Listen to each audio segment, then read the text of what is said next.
Delving into the world of professional wrestling, there is a lot of rumor and scuttlebutt that Chris Jericho will be getting a farewell in the WWE. He's currently contracted to All Elite Wrestling, but we haven't seen him since April this year. And all of a sudden, as it's Royal Rumble season, as we get towards WrestleMania back in Las Vegas, the name that keeps bubbling to the surface is, oh, Chris Jericho's going to come back. Chris Jericho's going to come back. Chris Jericho is someone, Eric, that you basically brought to the forefront. And we know that he predominantly gained his fame from the WWE, but it was World Championship Wrestling where he got his first television and pay-per-view exposure back in the day with some memorable moments, wrestling with one hand tied behind his back, unmasking Juventud Guerrera, and my personal favorite, the reading out of the amazing. every single wrestling hold on an episode of Nitro. And then keep going and keep going.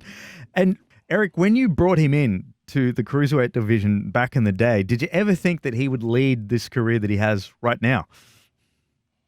No, I certainly I wasn't looking that far ahead for anybody, including myself. But Chris is a really unique individual. Of course, he started up in Canada very young. Worked in Mexico a lot, long before he came to WCW. He may have had a stint or two in Japan before he came to WCW. He worked in ECW again, so he had some exposure. Obviously, Nitro gave him, major platform prime time exposure, which was the first time he had it. And I always enjoyed working with Chris. He's a very unique person. I've gotten to know him a lot better, or I got to know him better, later on in our working relationship, and we're pretty good friends now. One of the things that I'm really impressed with when it comes to Chris is just look at his ability to reinvent his character. He has been the man of 1,000 characters, but he plays each one of them so well, you forget about the ones that preceded it. And when this whole thing started bubbling up on social media, and I noticed it right. Here's what I noticed first right away, before even the rumors and the social media speculation, months before any of that started. One of the things I noticed with Chris is he was getting in really, really good shape. And I say this as a guy who's been really, really out of shape. You look like you're really, really out of shape. He was almost embarrassing looking sometimes when I'd see him on television. And then all of a sudden I noticed he looks like he could be doing the cover of a fitness magazine, maybe in another couple months. But he starts looking really, really good. And I know the kind of commitment that takes at his age. That's a definite commitment. That's a goal. That's a mission. So now I'm asking myself, long before the speculation, I'm asking myself, I know Chris pretty well. I know he takes pride in reinventing his character. Is it even possible that Chris allowed himself to blow up only so that he could show up like actors do sometimes when they lose a lot of weight for a role and all of a sudden they feel like a new character? Right? It's a nice way to give your career a little bump when you need it as an actor, or in this case, potentially as a professional wrestler in Chris Jericho.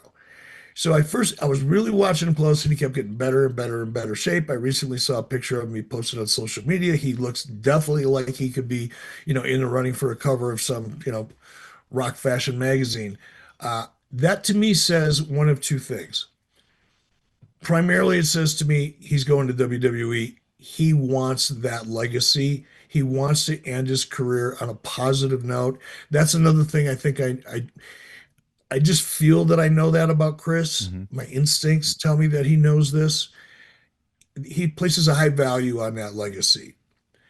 And if I'm right about that, he's in WWE. Mm-hmm. But I also know that Chris is an incredibly good businessman. And I mean, really smart. And it would be in Chris's benefit, it would be to Chris's benefit to create the perception and the fear of loss. In other words, Tony Khan, if he doesn't wrap Chris up, could lose him. And he's looking awesome.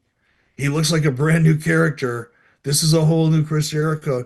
Do I want to let this guy go after I've been paying him upwards of 3 million a year for the last 5 years? Now that I have a chance to actually maybe make some money with him? And Chris knows that that's the dilemma that Tony's in. So Chris is going to win no matter what. And But my gut tells me at the end of the day, it will be his desire to end his legacy on the largest platform in the world, to the largest audience in the world, and in the most respectful way as possible.